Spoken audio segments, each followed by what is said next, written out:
All right, you found why we are Christians, and my name is Kent Philpott. I'm sitting here in Mill Valley, California, but Laura Perry is in Oklahoma City, Oklahoma. Hello, Laura, Hi, and welcome to the program. thank you for having me on. It's a pleasure to be here. Oh yeah, we're looking forward to this. And I'm gonna do something right now. I'm gonna hold up your book. I got to Okay. know Laura through her book called um, Transgender to Transformed. Love the book.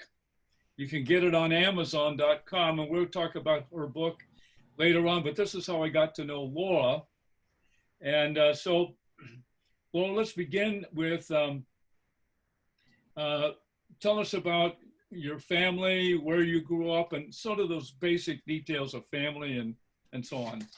Okay. I grew up in a Christian home, and we were one of those, in church every time the door was open and involved in all the programs and looked like the perfect family.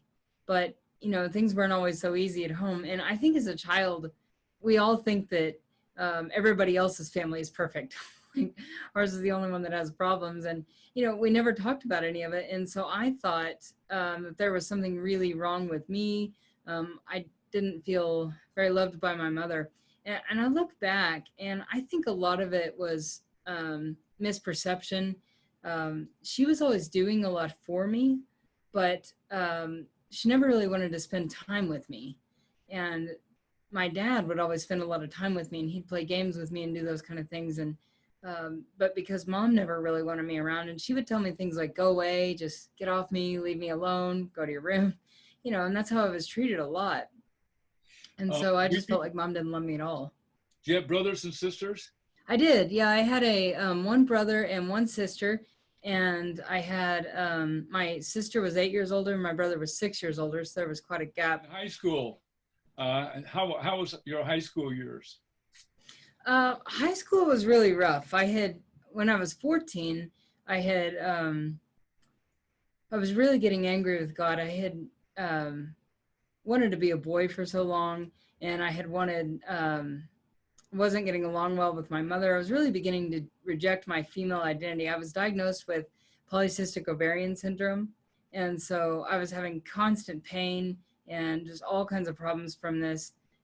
My mom was running me to doctor after doctor trying to fix this, and it was just an awful experience. I was just in chronic pain every single day. And so I was beginning to get angry with God because I thought, okay, if God made me a girl and I have this female system that I don't want in the first place, and it's causing me nothing but pain, then I was just angry with God. I felt cursed as being a female. And so by the time I got in high school, I didn't know what to do about these feelings of not wanting to be a girl. Back then nobody talked about being transgender.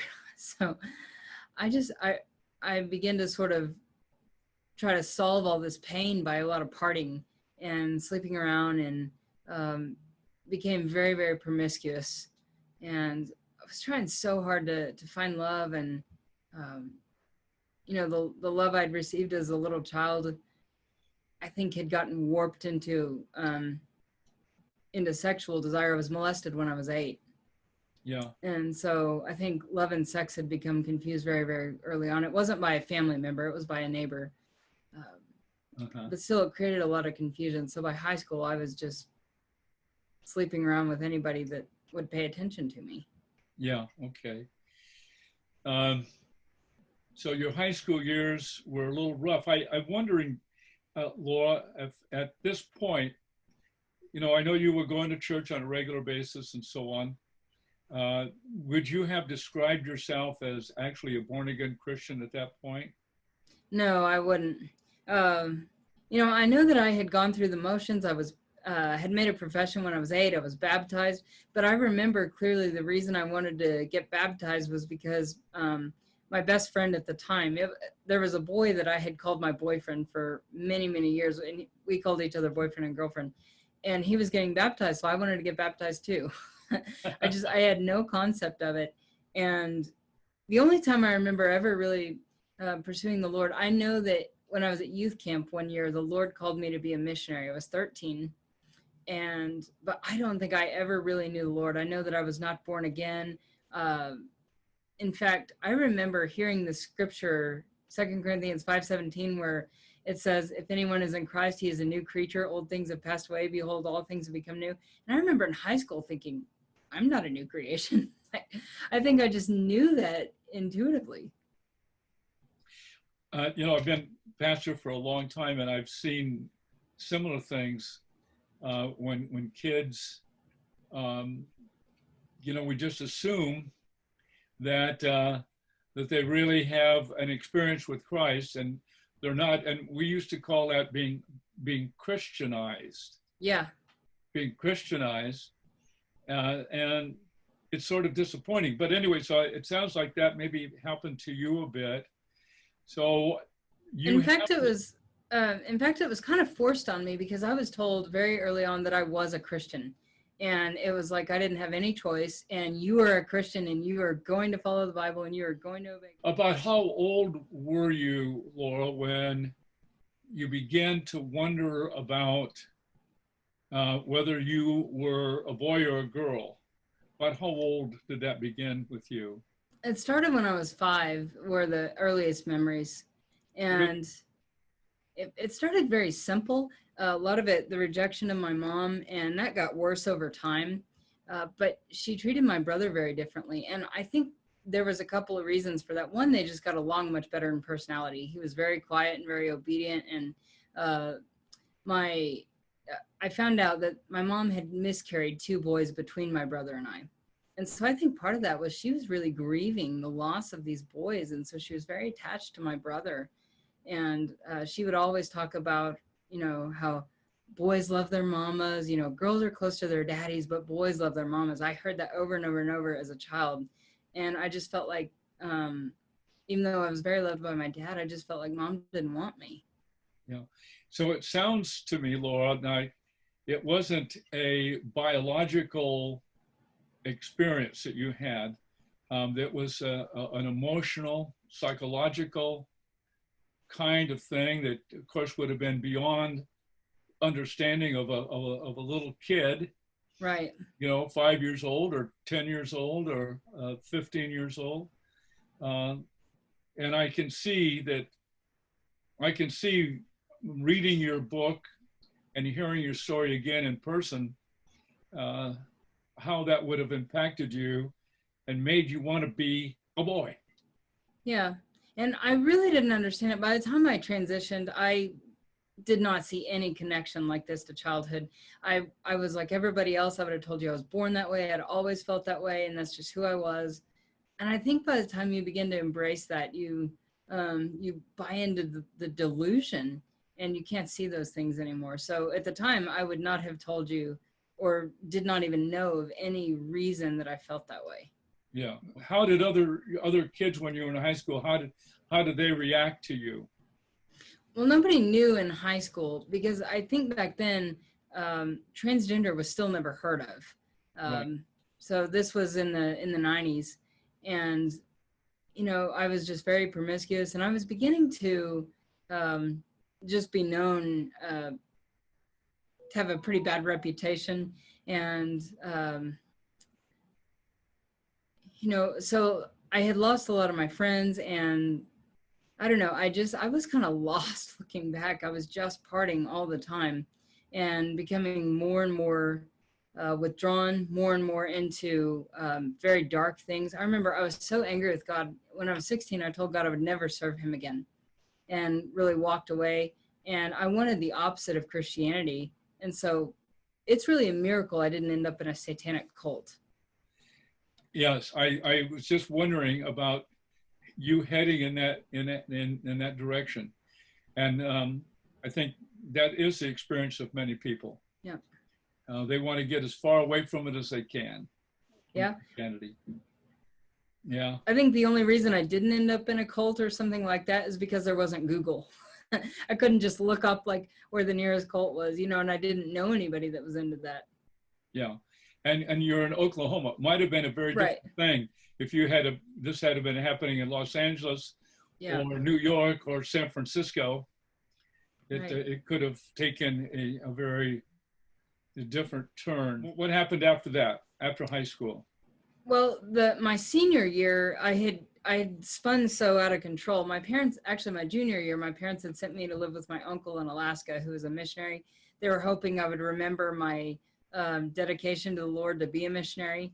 Um, and then when that still wasn't fixing me, they sent me to a group home in Montana. And so I actually finished high school in Montana as being homeschooled. And Okay, back up a second, yeah, Laura. Now, you went to Alaska yeah, to be with an uncle, yeah. and what was that experience like? It was really kind of crazy in some ways. I mean, it was an amazing experience, but it was really, really far north. We were 30 miles above the Arctic Circle, Wow. and very different culture. But it was wonderful in a lot of ways, but only as far as it didn't bring me any closer to the Lord. I was so angry and so rebellious, and I immediately, on my first day at school, I immediately was made friends with some of the worst kids in school, as far as like the partiers and the drug addicts, um, and so I spent my entire time there partying and lying to my uncle, um, and there were some real demonic spirits there. I think looking back in high school, even living with my mom and dad, I know that I had some demonic spirits. I remember times I would feel like this hood would come over me, like something was controlling me. And I would just go into these rages, screaming at my mom at the top of my lungs. And I'd wake up the next morning like nothing had happened. So when I was living with my uncle, he had seen some demonic spirit, or at least a demonic spirit in the house. And he even saw one time when I'd gotten out of the shower, he saw this demon that I had drawn in my notebook. He saw this same figure drawn in the steam of the mirror, and I don't remember doing it. Yeah. Um, so, It's very interesting. There's two areas that I'm investing myself in ministry-wise here. One is in the area of transgendering, and the other one is in the area of deliverance ministry, yeah. casting out of demons, which is a very big thing. And we're doing that. I'm doing one by Zoom tomorrow, as a matter of fact. Wow. Deliverance ministry by Zoom. And most people, when they hear you talk about what you just said, they'll think, "Oh, this Laura Perry, she's a nut."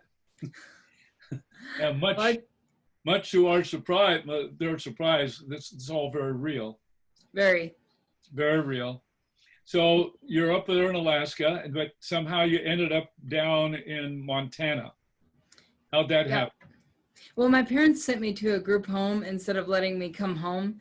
I thought I was going home. I was very angry because they had kind of tricked me and left me there. And I felt so abandoned. And I knew it was my own behavior that had landed me there, but I was still really angry about it. And I felt lied to and abandoned, even though looking back, I was lying to my parents so much, but somehow I'm really incredulous that they've lied to me, but I know that they were doing everything they could to try and save me. And but I didn't want to be saved. I was still so angry.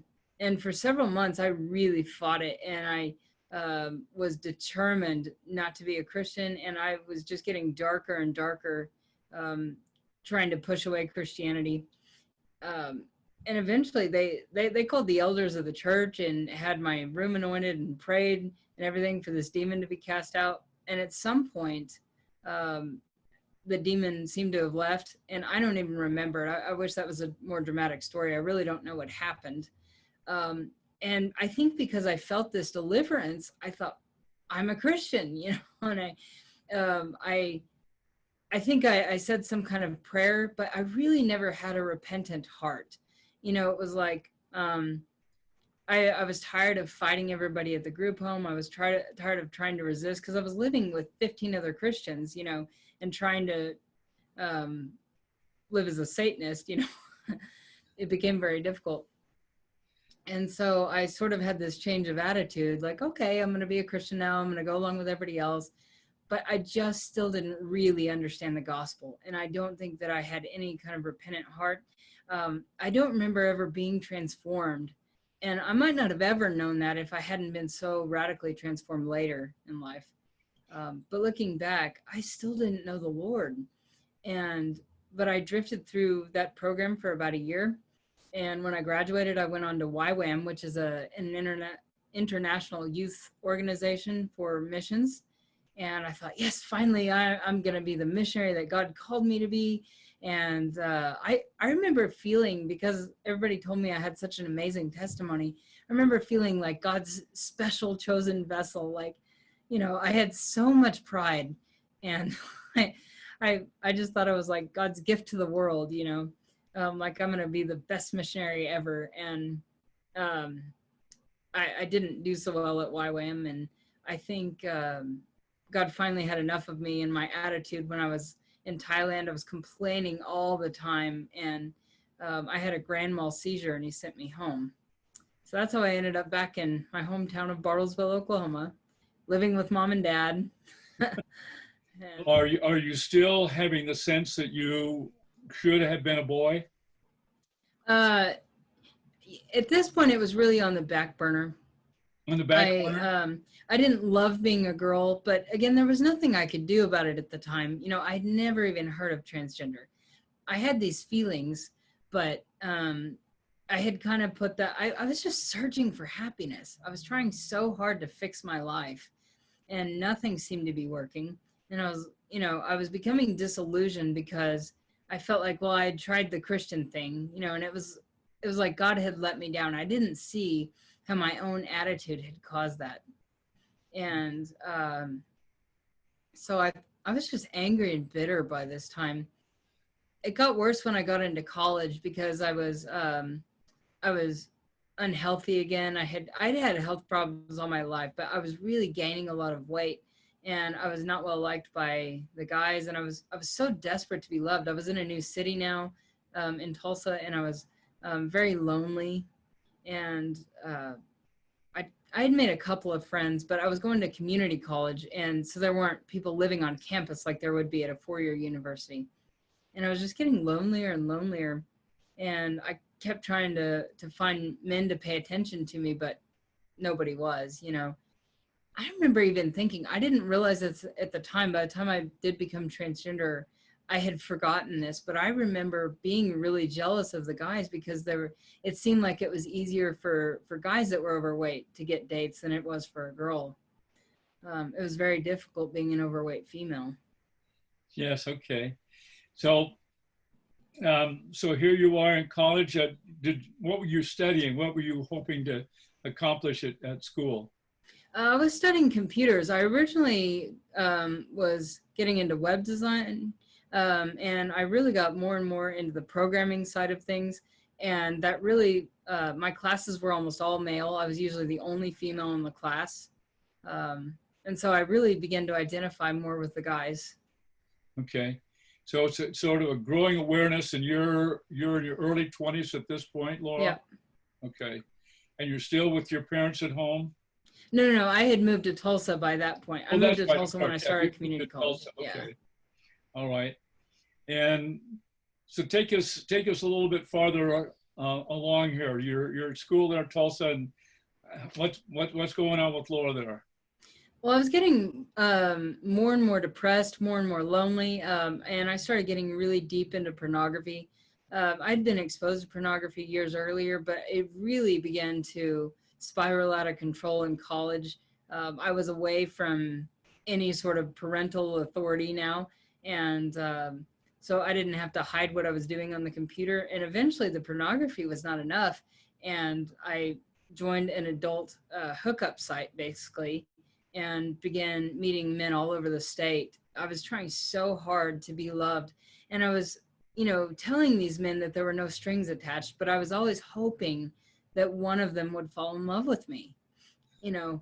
And now that I understand men and women a little better, I realized that was not likely ever going to happen. But there was one guy actually that he was interested in me and wanted me to come back, and we ended up dating for 4 years, and this was the most awful relationship I've ever had in my life. He was a severe alcoholic, and I couldn't stand him most of the time, but I didn't want to be alone, and I liked having a boyfriend, even if he was, awful, because I didn't want to be alone.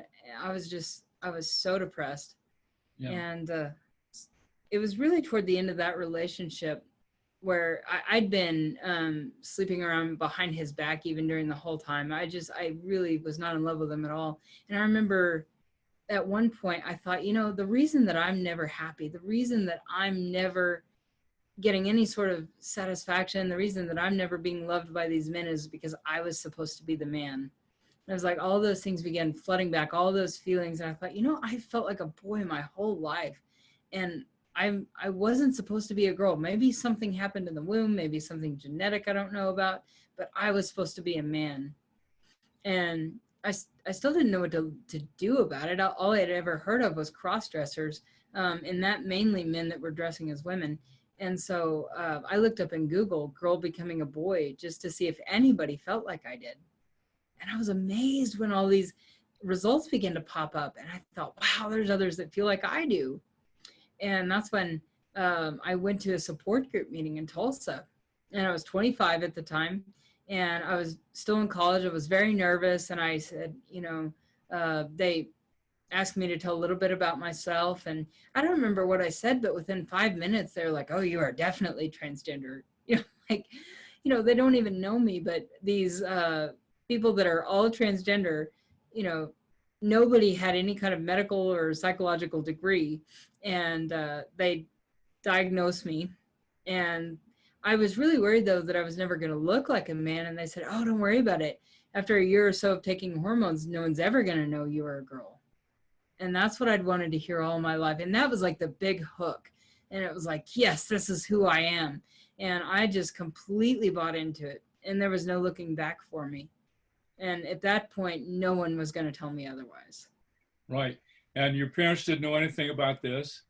Yeah, not yet. Not for about another 7 or 8 months. But 7 or 8 months, finally you came out with it. Yeah, after a while it began to get harder and harder to hide. I was beginning to look more and more masculine. I was wearing chest binders.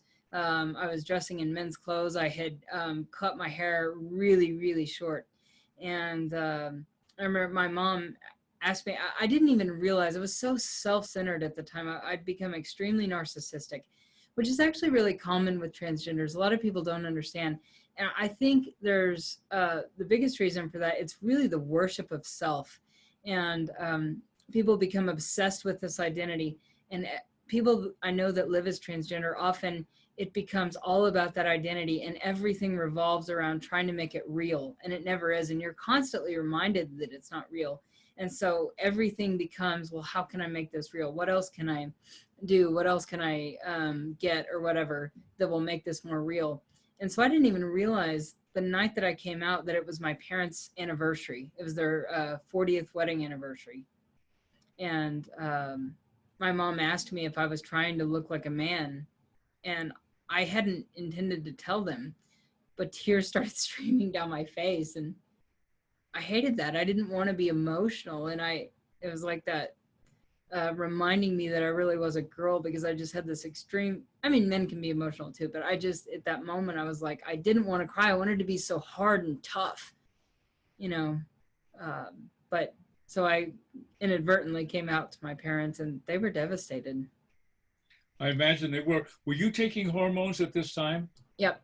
I don't remember exactly when I started it, because when I first came out, I couldn't get into the doctor. There was only one doctor in Tulsa that would see transgender patients. So it took 3 or 4 months, I think, to get into the doctor. But I'd been on hormones for a few months. You had been.